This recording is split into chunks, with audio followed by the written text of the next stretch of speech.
Viewers, कैसे हैं? सब ठीक ठाक है। एक दो फिर आपकी खिदमत में हम हाजिर हुए हैं एक नई वीडियो के साथ। आज की वीडियो बहुत इम्पोर्टेंट है।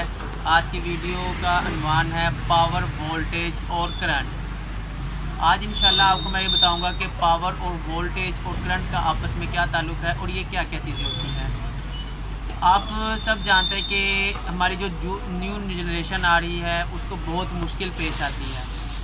बात का इंटरव्यू के दरमियान भी चले जाते हैं इंटरव्यू देने के लिए, तो वहाँ पे भी क्या नाम है बहुत मुश्किल पेश आती है कि पावर क्या होती है, करंट क्या होती है, वोल्टेज क्या होती है। तो हमें इसका आंसर नहीं आता। आज आपको इंशाल्लाह इसके बारे में मैं गाइड करता हूँ। तो आए हम इसके बारे में थोड़ा सा देखें। सबसे पहले हम बताएंगे पावर के बारे में कि पावर क्या चीज़ है। अगर एक मिसाल देता हूँ कि जैसे कोई एक शख्स है, अगर वो कोई भी वज़नी चीज़ उठाता है तो वो अपनी पावर से उठाता है, तो हम कहते हैं कि भाई ये इस शख्स की पावर है। सेम इसी तरह बिजली जो है जब वो चलती है, जब करंट आता है तो उसके अंदर भी उसकी ताकत होती है। यानी कि हम कह सकते हैं कि बिजली के काम करने की शरह को पावर कहते हैं। जैसे कि मैं इधर नोट करने लगा हूँ, बिजली के काम करने की शरह को पावर कहते हैं। ये था पावर। पावर को P से ज़ाहिर किया जाता है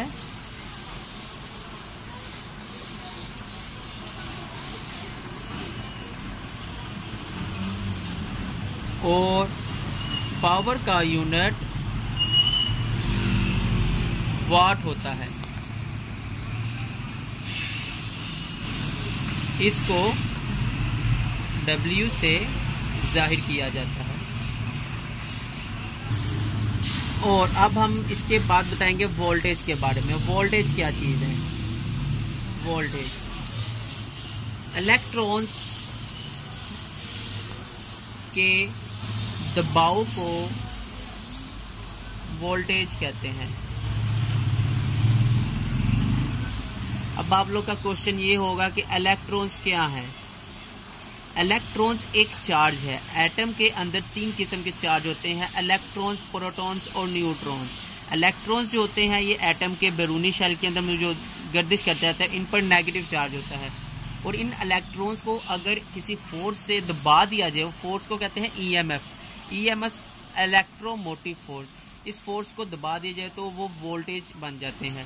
यानी कि इसका बहाव को रोक दिया जाए, एक खास मिकदार पर वोल्टेज गुजारे जाए, इलेक्ट्रॉन्स गुजारे जाए, तो इसको कहते हैं वोल्टेज। वोल्टेज को V से जाहिर किया जाता है।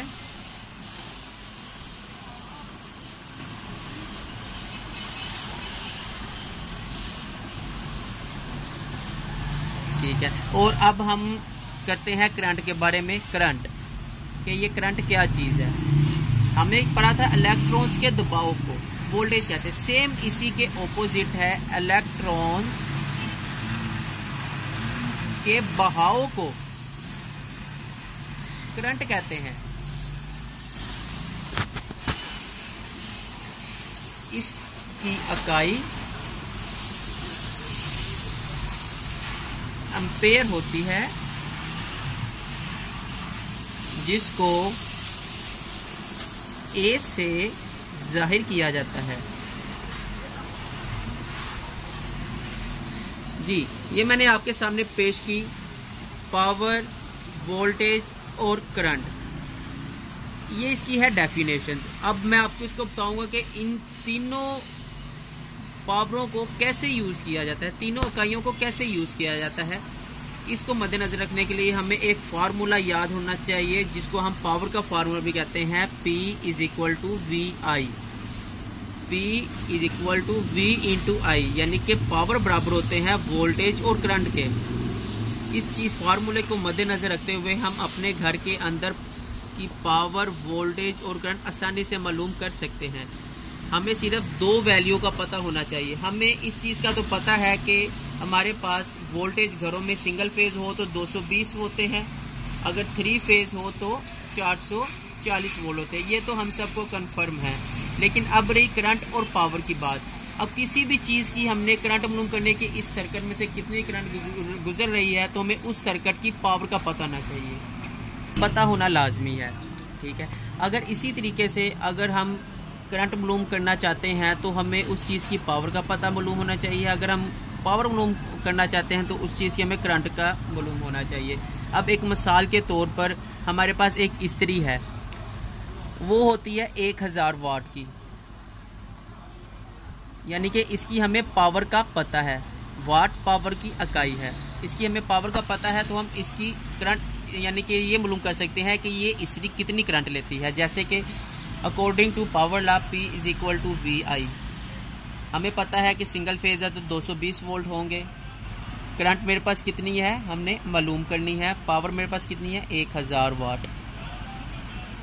ठीक है, इसी तरीके से आपको मैथमेटिक्स का रूल पता होगा कि जो चीज़ एक तरफ मल्टीप्लाई होती है इक्वल के दूसरी साइड पे जाके डिवाइड हो जाती है। क्योंकि हमने वोल्टेज मालूम करने हैं इसलिए हम वोल्टेज को इधर आके डिवाइड कर देंगे तो हमारे पास करंट की वैल्यू मालूम हो जाएगी। जैसे कि आप देख सकते हैं 1000 watt divided by 220 volt is equal to I।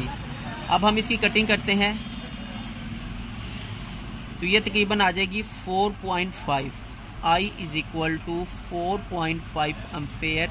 हम कह सकते हैं हमारी इलेक्ट्रिक आयरन जो है जो हम घरों में इस्तेमाल करते हैं वो 4.5 एम्पेयर करंट लेती है। तो इसी तरीके से हम अपनी पावर वोल्टेज करंट अपने घर के अंदर मालूम कर सकते हैं। इसी तरीके से हमारे घरों में अगर 1000 वाट का UPS है या 500 वाट का UPS है तो हम उसकी चार्जिंग मालूम कर सकते हैं कि कितने वक्त में कितनी चार्जिंग करेगा। इसी तरीके से आप हमारी वीडियोस को देखते रहें, इंशाल्लाह हम आपको अच्छी इन्फॉर्मेशन के साथ दोबारा हाजिर होंगे। और हमारी वीडियो को लाइक करें, सब्सक्राइब करें, शेयर करें ताकि आपको ज़्यादा से ज़्यादा फ़ायदा हासिल हो।